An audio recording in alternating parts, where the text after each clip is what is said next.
Hello বন্ধুরা, নমস্কার সকলকে। তো আজ দেখো সয়াবিনের একটা রেসিপি আমি করছি।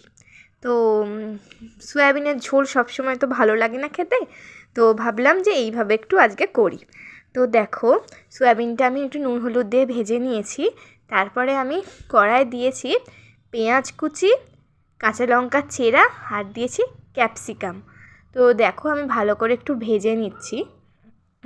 তারপরে আমি দেব হচ্ছে টমেটো কুচি।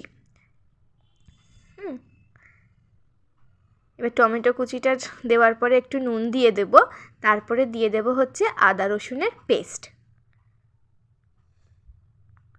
তারপরে আবারও ভালো করে কষাতে হবে। এবার টমেটোটা যখন একটু গলে যাবে তখন কিছু মশলা আমি দিয়ে দেব। দেখো আমি এখানে মশলাগুলো অ্যাড করে দিয়েছি। জিরে গুঁড়ো আছে, লঙ্কার গুঁড়ো আছে আর হলুদ। তারপরে ভালো করে একটু কষিয়ে যখন তেলটা ছেড়ে আসবে তখন পরিমাণ মতন জল দেবে।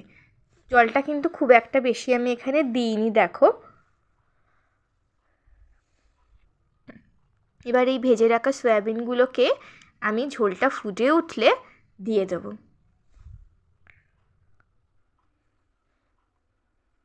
তারপরে ভালো করে মিশিয়ে নিচ্ছি দেখো।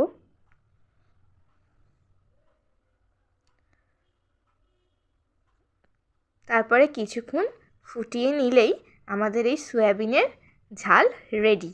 তো তোমরা এটাকে এইভাবে ট্রাই করে দেখতে পারো। আর এটা ভাতের সাথেও যেমন ভালো লাগে, এছাড়া পরোটার সাথেও খুব ভালো লাগে। তো রুটির সাথেও খাওয়া যেতে পারে। তো দেখো এটা হচ্ছে ফাইনাল লুক। একদম গা মাখা হবে ঝাল ঝাল করে। তো এটা কিন্তু খেতে খুবই ভালো লাগে। তো তোমরা কিন্তু অবশ্যই একবার বাড়িতে ট্রাই করো। আশা করি তোমাদেরও খুব ভালো লাগবে। তো আজকের মতন এখানেই। টাটা।